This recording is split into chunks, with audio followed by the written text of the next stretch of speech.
성경 말씀 히브리서 11장 1절부터 3절까지 말씀, 히브리서 11장 1절부터 3절까지 말씀 제가 읽겠습니다. 믿음은 바라는 것들의 실상이요 보이지 않는 것들의 증거니 선진들이 이로써 증거를 얻었느니라. 믿음으로 모든 세계가 하나님의 말씀으로 지어진 줄을 우리가 아나니 보이는 것은 나타난 것으로 말미암아 된 것이 아니니라. 아멘.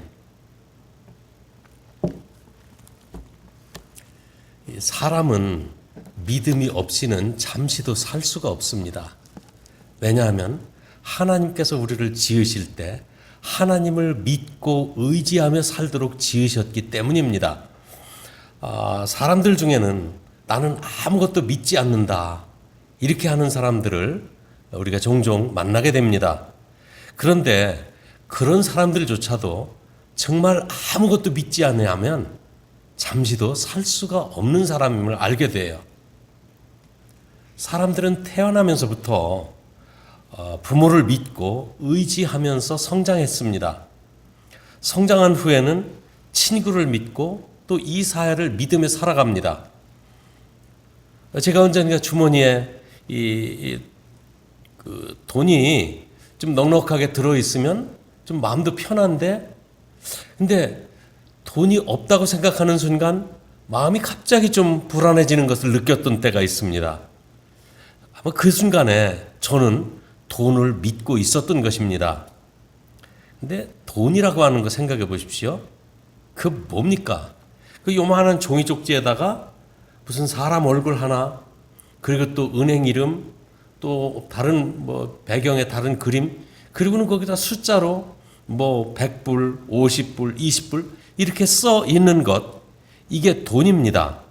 그런데 그 종이에 그렇게 인쇄한 것, 그걸 가지고 사람들은 그걸 신뢰하며 그걸 믿고 그거 받고 물건을 내줍니다.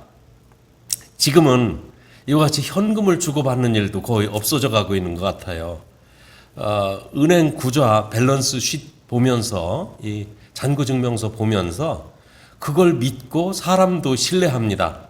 얼마 전에 제가 집을 살 때도 다운페이 얼마 하고는, 그리고 나머지를 매달 얼마씩 갚겠다고 했을 때 그냥 그거 보는 거예요. 그거 보고 신용조사하고 그걸 믿고는 이렇게 저에게 매달 조금씩만 내라고 제가 주인한테 줘야 될 돈을 은행에서 다 지불해 주었습니다. 저를 믿는 거예요, 은행에서는. 그리고 또 이 비행기로 여행할 때는 조종사를 믿고 그 비행기에 올라탑니다. 만약에 사람들이 이 세상에 있는 것을 아무것도 믿지 않는다면 한시도 살 수 없을 거예요. 근데 참 외국에 출입할 때도 그래요. 여권이라는 것은 국가에서 발행한 조그마한 수첩인데 거기에 내 사진 붙여놓고 내 이름 적혀 있고 그거예요. 그런데 그 여권이 윤여각입니까? 내가 윤여각입니까? 윤여각 본인이 들어간다고 할 때는 못 들어가게 막더니 여권을 보여주니까 여권을 해줘야 보고는 들여보내요. 그러니까 여권이 믿음이라면 나는 실체인 셈입니다. 이렇게 참 이 증명 하나 믿고 저를 그 나라에 출입을 시키는 거예요. 그런데 또 이 신앙이라고 하는 측면에서 믿음은 좀 다른 의미를 가지고 있습니다. 보이지 않는 신을 믿고 의지하는 것, 이것을 신앙이라고 말합니다. 우리 기독교에서는 신앙을 요구합니다. 다른 종교에서는 믿음을 크게 강조하지 않는 종교들도 있어요. 믿음의 대상이 확실하지 않기 때문입니다. 그래서 어떤 종교에서는 도를 깨달으면 된다고 하기도 하고요. 어떤 종교에서는 선한 일을 하면서, 그리고 또 이 고난을 통해서 자기네들이 바라는 어떤 목표를 향해 나아가는 것을 종교로 여기고 믿고 있습니다. 그런데 우리 기독교는 살아계신 신을 믿는 것을 강조합니다. 믿는다는 것은 믿음의 대상인 하나님을 신뢰하는 것을 말합니다. 하나님을 신뢰하고 하나님께 나 자신을 의탁하는 것, 이것이 믿음입니다. 그 믿음에 의해서 하나님과 영원한 생명을 가지게 되고 생명의 관계를 가지게 되고 그리고 하나님으로부터 생명을 공급받으며 살아가는 것, 이것을 믿음의 삶이라고 말합니다. 마음으로 믿는다고 해서 모두 다 그것을 신앙이라고 말하는 것은 아닙니다. 사실이 아닌 것을 믿는 사람도 보았어요. 사실 아닌 것을 믿는 것, 그걸 우리는 미신이라고 말하죠. 한 45년, 한 50년 다 안 됩니다. 좀 전에 한 인도네시아의 지방 도시에 갔던 적이 있어요. 근데 한국의 시골 닷새장에 서는 그 장날처럼 사람들이 모여서 물건을 팔기도 하고 사러 오는 사람들도 있는데, 한국의 제가 살던 시골의 닷새장은 이렇게 기둥도 있고 지붕도 있어서 거기에 장사꾼들 와가지고 그 닷새만에 한 번씩 와서 장사를 합니다. 그런데 그 인도네시아 그 시장은 지붕도 없어요. 그냥 길거리에 어떤 사람은 좀 좌판처럼 이렇게 앉아서 벽돌에다가 판자 하나 놓고 거기에 고기도 갖다 팔아요. 생선도 놓고 팔고, 또 어떤 사람은 서서 판을 크게 만들어 놓고 채소도 팔고 과일도 팔고 뭐 이러는데, 참 기억해 보면 기가 막히죠. 벌써 오래전 얘기긴 합니다. 많이 발달했겠습니다만 그 당시에는 고기를 냉장고도 아니고 밖에다 꺼내놓고 파는 게 어디 있어요. 칼로 자른 자리가 햇볕에 말라서 아주 반들반들 빛나고요. 또 파리가 어떻게 많은지 고기에 파리가 이렇게 새카맣게 앉아요. 그러면 이렇게 쫓아가면서 파는데 그 고기 사다 먹을 것 같지가 않아요. 아무튼 제가 말하는 것은 그게 아니고, 그러는 가운데 한쪽에 앵무새를 가지고 나와서 앉아 있는 사람이 있는데 거기에 여러 사람들이 이렇게 좀 앉아서 뭔가를 기대하며 바라보고 있어요. 뭔가 가서 구경을 했더니 이 가방 속에 뭐라고 적어 놓은 종이 쪽지를 잔뜩 접어 놓은 것들이 있어요. 그걸 어떤 사람이 돈을 몇 푼 내면 그걸 이만한 그 바구니에 쏟아 놓습니다. 그러면 그 어깨 위에 앉아 있었던 앵무새가 와가지고 그 종이 하나를 집어서 갖다 줘요. 그럼 그거를 그 돈 낸 사람한테 주면 그걸 보고 기뻐하고 돌아가는 사람도 있고, 또 그것 때문에 또 좀 기분 나쁜 표정을 짓는 사람도 있고 그래요. 이게 하나의 점치는 겁니다.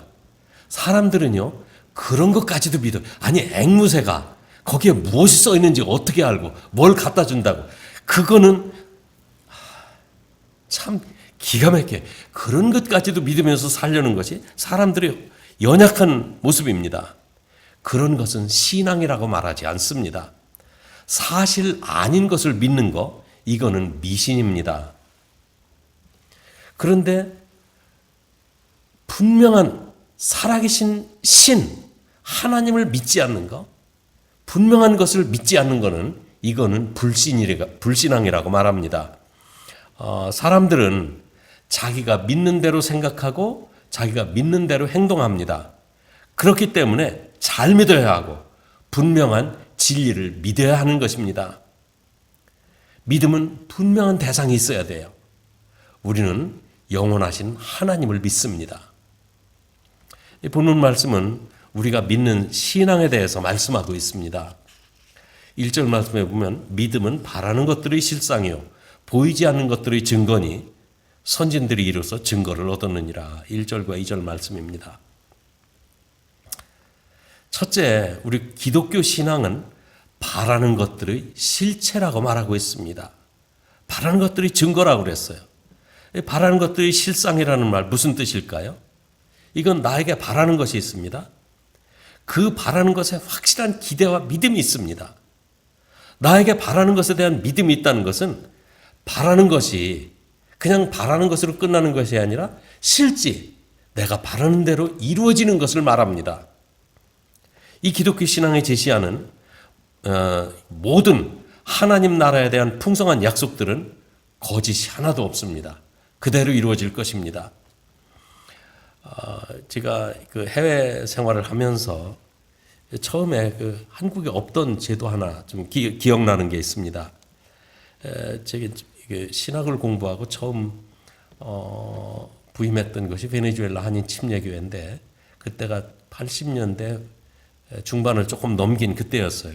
그때까지만 해도 베네수엘라는 그 전부터 이미 퍼스널 책을 쓰고 있었어요. 그런데 한국에서는 그때까지 퍼스널 책을 쓰질 않았거든요. 지금은 어떤지 모르겠습니다만. 그때 이제 우리 큰 아이가 유치원 다닐 때쯤이었나? 그런데 함께 가게에 가서 운동화하고 몇 가지를 물건을 구입하고는 제가 책을 꺼내서 거기다가 그 금액을 써서 지불을 했거든요. 아이가 옆에서 천천히 들여다보고 있더니 내 얼굴을 바라보고 그래. 그러더니 집에 돌아와서 이런 질문을 합니다. 아빠, 아까 거기 그 종이에다 쓴 게 뭐냐? 아, 이거 책이라고 하는 건데 거기다 그러면 거기다 뭐라고 썼느냐요? 그래서 내 신발 산 거하고 다른 거 합쳐서 1,500볼리바라 1,500볼리바라 거기다 써서 줬다. 그랬더니 아니 그러면 아빠가 거기다 돈을 쓰면 그걸로 돈 따로 안 내도 되는 거냐? 아이 그럼 이 아이가 생각하기에 너무 신기한 거예요. 아니 그럼 아빠가 그거 가지고 자동차도 사도 그걸로 그렇게 살 수 있어요? 그래. 아이 그럼. 근데 사실은 제가 좀 설명을 안 한 게 있어요. 아이 이해가 갈 수가 없어. 내 어카운트에 자동차 살 만한 돈이 있으면 거기다 써주면 그걸 가지고 된다는 설명을 해야 되는데 애가 이해를 할 수가 있나요? 이게 책을 어떻게 사용하는지 모르기 때문에 이 어린아이 마음에 너무 신기했던 거예요. 아, 아빠가 얼마라고 써주기만 하면 그걸 다 살 수 있다. 그 은행에서 만든 종이에다가 금액을 쓰고 사인을 하면 그 사람은 그거 내가 쓴 그거 종이 한 장 받았지만 현금을 받은 거나 똑같이 취급합니다.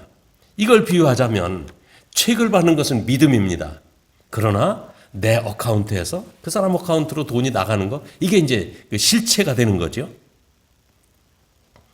그 종이 한 장에 지나지 않지만 그만한 값어치의 돈을 주겠다는 확실한 약속이고 또한 그것을 받는 순간 현금을 받은 것과 또 마찬가지라는 그런 것입니다.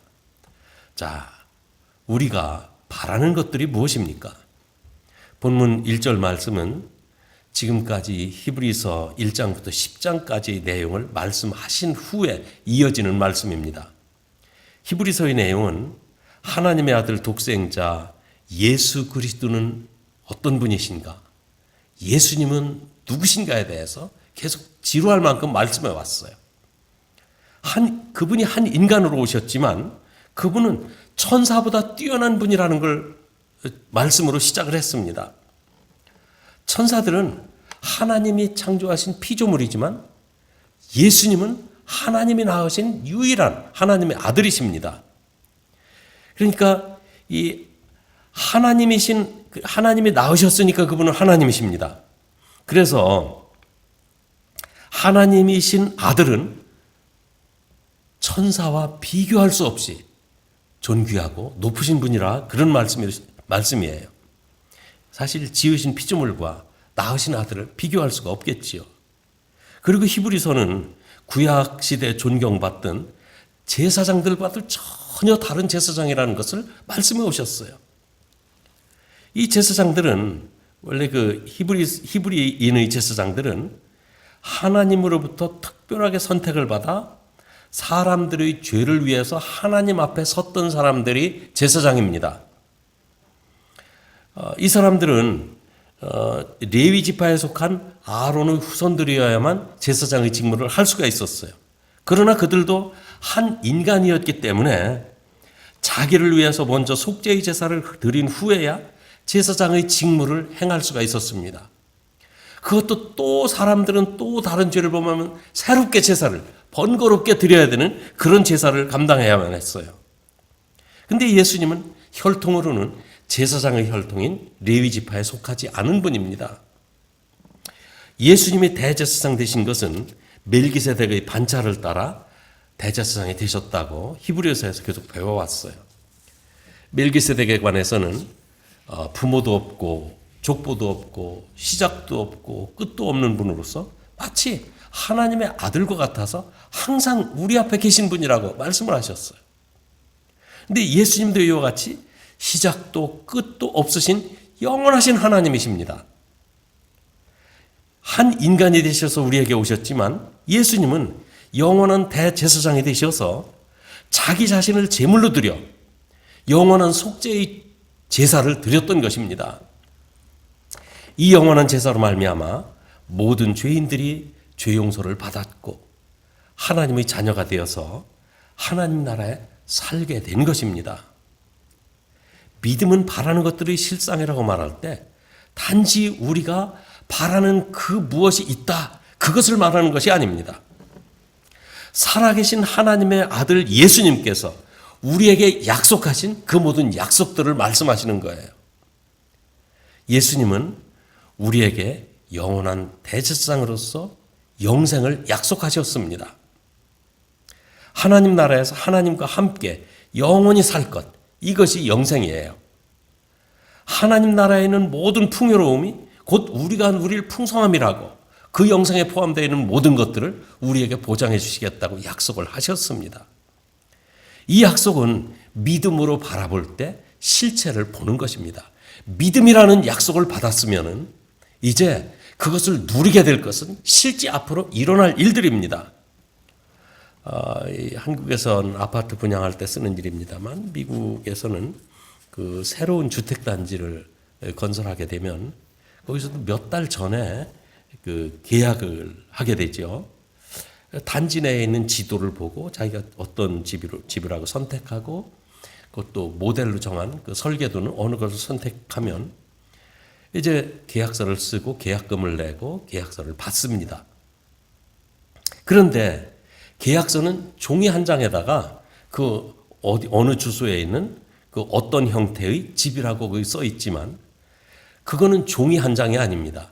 계약서를 내고 그 계약서를 받은 계약금을 내고 그 계약서를 받은 사람은 그것이 자기가 몇 달 후에 들어갈 자기 집인 셈이에요.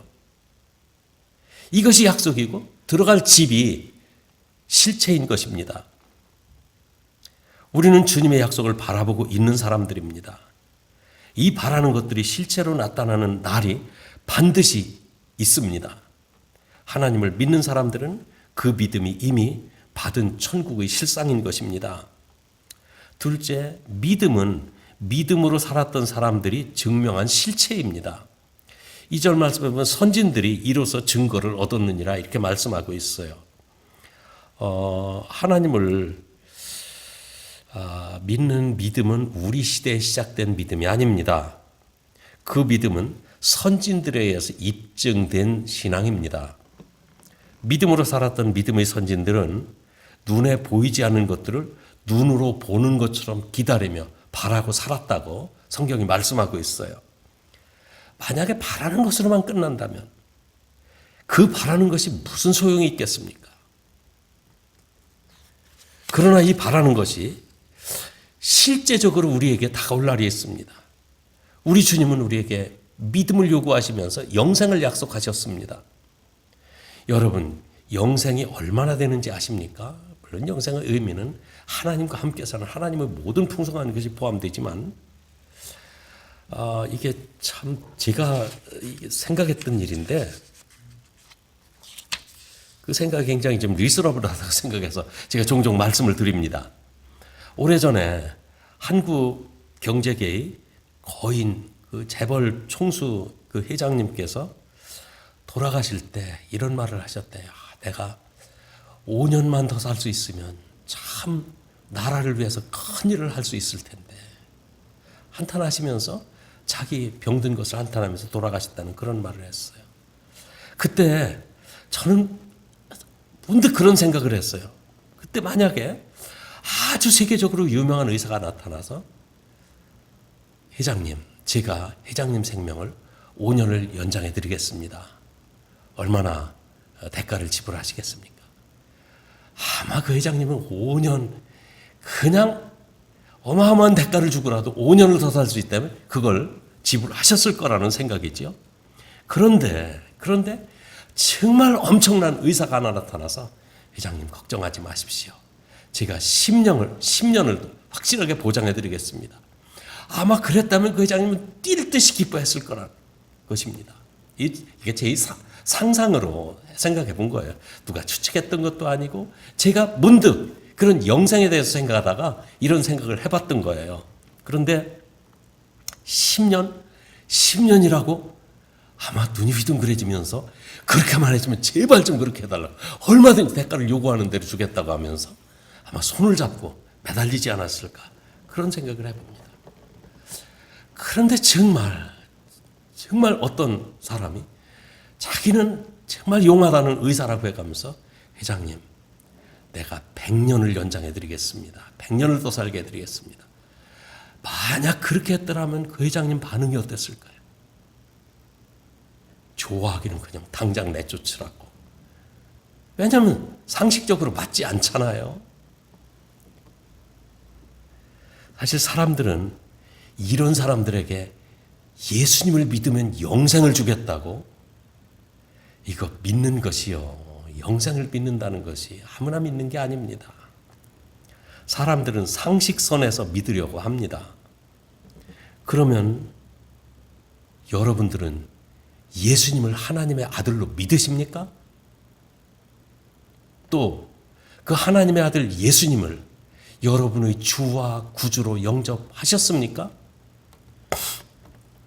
그렇게 하면 그분이 나의 죄 때문에 십자가에서 죽으심으로 나의 죄가 용서받았다는 것도 믿으십니까? 그리고 그분을 나의 주님과 구주로 영접하셨습니까? 그런 사람에게 하나님의 자녀가 되는 권세를 주셨고 하나님 나라에서 하나님과 함께 영원히 살 수 있는 영생을 주셨다고 말씀하고 있습니다. 근데 우리는 그것을 믿고 있어요. 우리는 상식적으로 사는 사람들의 눈에 참 어리석은 사람들입니다. 비상식적인 사람들이에요. 그래서 이 믿음도요, 아무나 갖는 게 아닙니다. 하나님이 주시는 은혜이고 하나님이 주시는 선물입니다. 믿음의 삶을 살았던 사람들의 면면을 살펴보면 세상에 대해서는 정말 우직하고 진실하게 살았어요. 그 시대에 그렇게 살았던 사람이에요. 약삭 빠르게 자기 꾀대로 살지 않았어요. 그러나 하나님에 대해서는 아주 민감한 삶을 살았습니다. 왜 그랬을까요? 이제 앞으로 11장을 공부하면 믿음으로 승리했던 믿음의 선진들 이야기가 한 사람 나옵니다. 굉장히 흥미진진한 이야기들이에요. 지금까지 10장까지에는 이론적인 말씀을 배워왔기 때문에 좀 지루한 점도 있고, 뭐가 반복되는 것 같고, 뭐가 우리에게 필요한가 실제적이 아닌 것 같은 그런 느낌이 드는 점도 없지 않아 있었을 거예요. 그러나 이제 사람들이 그 믿음을 가지고 실제 살았어요.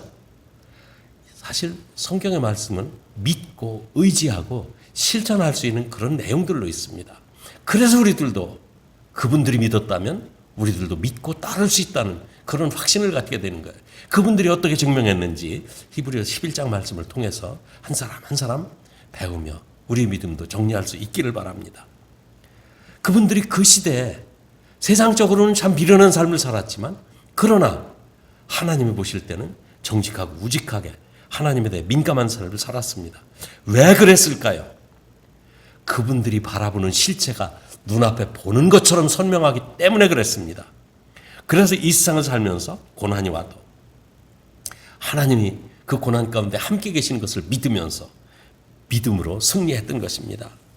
때로 자기 인생에 어려움이 닥쳐와도 자기와 동행하시는 하나님, 그래서 그 하나님과 동행하면서 인생의 어려움을 믿음으로 극복하며 살았습니다. 죽음이 내 앞에 닥칠 때에도 죽음 그 너머에 있는 영원한 하나님 나라를 바라보면서 죽음을 담대하게 맞이할 수 있었습니다. 그래서 하나님의 약속을 믿고 담대한 믿음을 지킬 수 있었던 것입니다. 그리고 셋째, 믿음이란 천지 창조를 통해서 증명한 실체입니다. 오늘 본문 3절 말씀에 보면 믿음으로 모든 세계가 하나님의 말씀으로 지어진 줄을 우리가 아나니 보이는 것은 나타난 것으로 말미암아 된 것이 아니니라고 하셨습니다. 우리는 눈에 보이는 이 우주나 이 세상 만물을 바라보면서 한 번쯤은 생각해 보게 됩니다. 이 아름다운 세상, 거대한 세상, 어떻게 존재하게 되었을까? 누가 만들었을까? 아니면 우연하게 생겨난 것일까? 이 우주와 천지 만물의 생성에 대해서 사람들이 주장하는 두 가지 학설이 있습니다. 하나는 이 세상은 우연히 생겼다. 우연히 생겨나서 조금씩 발전하는 그런 진화했다는 진화론입니다. The Theory of Evolution. 이 진화론에 의하면 온 세상은 우연히 생겼어요. 그러다가 점점 변해서 오늘날과 같이 되었어요. 지구도, 나무도, 아름다운 꽃들도, 공중에 나는 새들도, 짐승들, 물고기들, 심지어 사람들도 우연히 생겨나서 이렇게 진화했다는 것이 이 진화론의 주요 골자입니다. 근데 또 다른 하나는 천지는 누군가 전능하신 능력을 가진 어떤 분이 만들으셨다. 그 말하는 창조론이 있습니다. The Theory of Creation. 천지와 만물이 우연히 존재한다는 것, 그것을 불가능하다고 믿습니다. 성경 말씀은 하나님이 천지를 창조하셨다고 말씀하고 있어요. 예수님을 믿는 사람들은 천지를 하나님이 창조하셨다는 말씀을 믿습니다. 이와 같이 예수 믿는 사람들은 좀 단순해요. 세상이 존재한다는 것 자체가 창조가 있었다는 증거라고 믿습니다. 저는 그 학교에서 진화론에 대해서 배웠기 때문에 진화론을 지지하고 싶은 마음이 있었어요. 왜냐하면 그래야 뭔가 과학적인 증거도 하나씩 갖춰갈 거고 결국은 이 과학이 문명세계의 발달을 증명해낼 것이다. 그런 생각을 가졌었습니다. 그래서 진화했다는 근원을 좀 따져보고 싶었어요. 무슨 깊은 연구를 했다는 것이 아닙니다. 단순히 좀 그 부분에 대해서 생각을 좀 하고 싶었어요. 좀 잠시 생각하다가 좀 복잡해지면 좀 쉬었다가 또 언젠가 보면 또 그 생각이 떠올라서 그걸 다시 알아보고. 그런데 이 어마어마한 우주와 만물이 우연히 생겼다고? 그 진화론을 인정하려면 그야말로 엄청난 믿음이 필요하다는 것을 알았어요. 이걸 어떻게 믿습니까? 어떻게 우연히 생겨났다고 믿어요? 그건 굉장한 믿음입니다. 그러나 하나님이 나를 말씀으로 창조하셨다는 이 말씀에 그 말씀을 믿을 때 나 인생의 목표가 분명히 드러납니다. 내가 왜 살아야 되는지 삶의 의미를 분명하게 찾을 수가 있습니다. 전능하신 하나님이 자기 영광을 위해서 나를 창조하셨다는 이 말씀에 나는 하나님의 영광을 위해서 사는 엄청난 존재라는 사실을 발견하고 그것을 믿게 되었을 때 참 가눌 수 없는 그런 기쁨이 있었어요. 전능하신 하나님이 무한한 사랑으로 나를 창조하셨다니.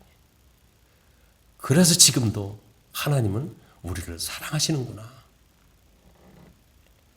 여러분, 하나님은 무한한 사랑으로 천지를 창조하셨고 무한한 사랑으로 여러분을 창조하셨습니다.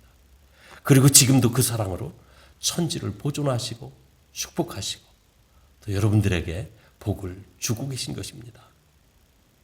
이것을 어떻게 할 수 있습니까? 믿으니까 알게 되었다고 말씀하고 있어요. 여러분, 살아계신 하나님을 믿어야 합니다. 우리를 사랑하신다는 말씀을 믿어야 합니다.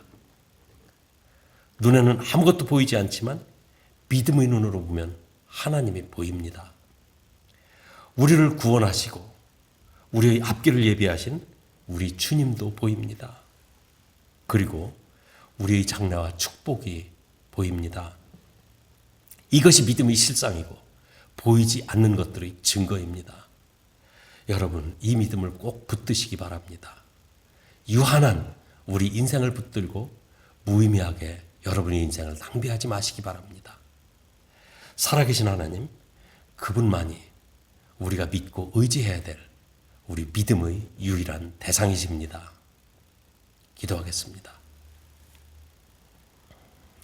오 거룩하신 아버지, 하나님의 놀랍고 그 크신 은혜와 사랑을 진심으로 감사합니다. 믿음은 바라는 것들의 실상이요 보지 못하는 것들의 증거라고 했습니다. 아버지, 어찌 우리가 이런 믿음을 가지고 하나님을 바라보는지요. 하나님이 약속하신 영원한 생명, 영원한 하나님 나라, 우리를 사랑하시는 하나님을 만날 이 소망을 가지게 된 것이 얼마나 영광스러운 것인지요. 아버지, 우리들에게 언젠가 실체로 이루어질 그날을 저희들은 바라봅니다. 하나님의 약속이시기 때문에, 살아계신 하나님이 약속하신 그 약속이기 때문에 우리들은 하나님 나라에서 하나님 사랑받아가며 영원히 살 것을 믿습니다. 이 믿음 흔들리지 않고 굳게 잡아 참으로 이 세상에서 살아갈 때도 복되게 풍성하게 살아가도록 인도해 주시옵소서. 예수님의 이름으로 기도합니다. 아멘.